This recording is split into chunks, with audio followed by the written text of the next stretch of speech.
Chosen One! Welcome to The Chosen One. I am your host, Qui-Gon Din, and today we are continuing our series of Unit 101, and we are finishing the pirates with Gwarm and the Weequay pirates. So, first we're going to look at Gwarm. Gwarm is a 3-point secondary character.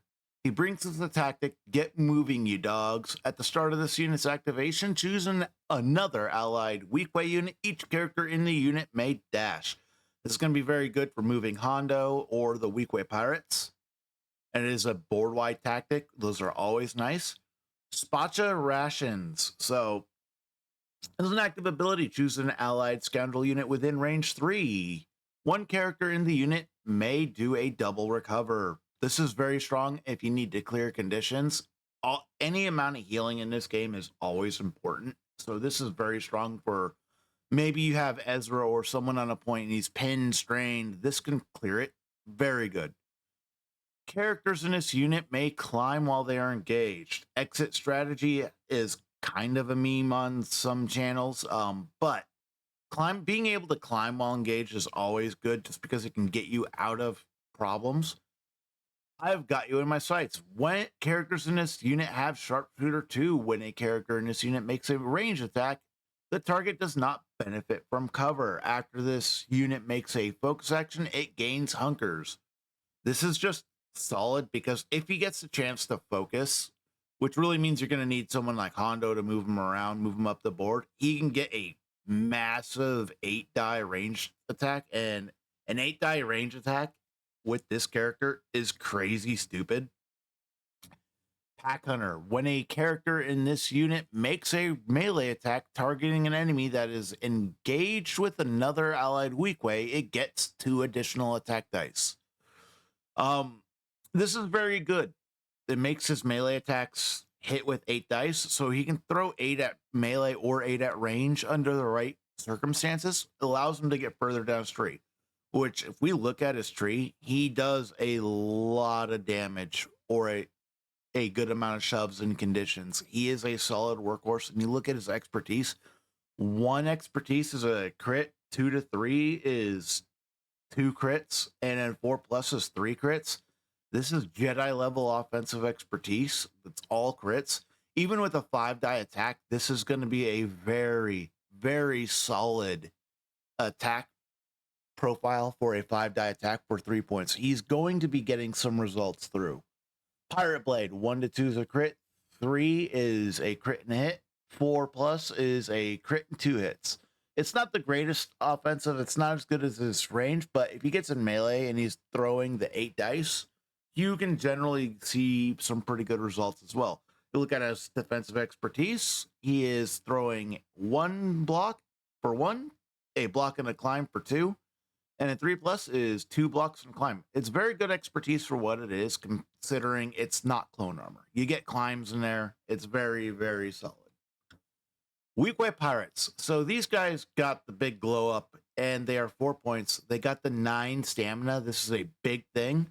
And then they got Raiding Party. Each character in this unit may climb. And then they have exit strategy as well, so they can climb while engaged. Greedy. While they're on a point, they get Steadfast. Having 9 stamina with Steadfast means these guys are going to be splashed in any spot where you just need a support that can be on a point. Pack Hunter, again, them attacking something, giving them their extra melee dice if they're next to another Weequay is very solid.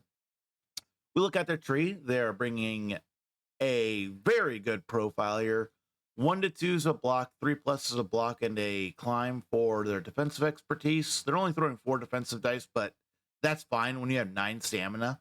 6 on attack for each range and melee. You want to be meleeing these guys and focusing firing a unit because that way they get their 2 extra dice in melee, which turns that 6 dice into an 8 dice. And when you look at their profile, 1 to 2 expertise giving you 2 hits, 3+ giving you 2 hits and a damage.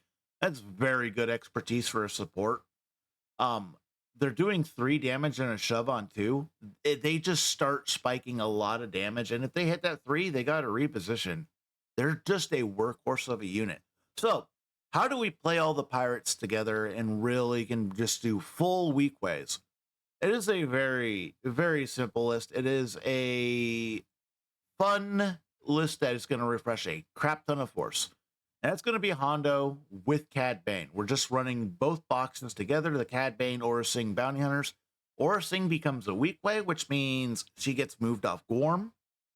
Very powerful. Cad Bane being able to get moved by Hondo means that you're just starting to do a ton of shenanigans. And I feel we have played this list before with Boss in the secondary slot here. I think it's a mistake. I think if you're going to do this Weequay strategy with Hondo and Cad, I think you could just lean in full onto the Weekways. They're going to be a workhorse unit, and then you're just going to consistently get force back enough to do what you need to do. And Aura Sing and Cad Bane are definitely your workhorses. The movement side of your list is going to be the Hondo. You just refresh a lot of force, a lot of movement, and it's a really cool looking list on the table. It gives you a list where you don't have to take Jedi, you don't have to play Empire, you can play someone just in between. Very, very cool for the scoundrel synergies. Everything can get the extra dice here. Just a solid list overall.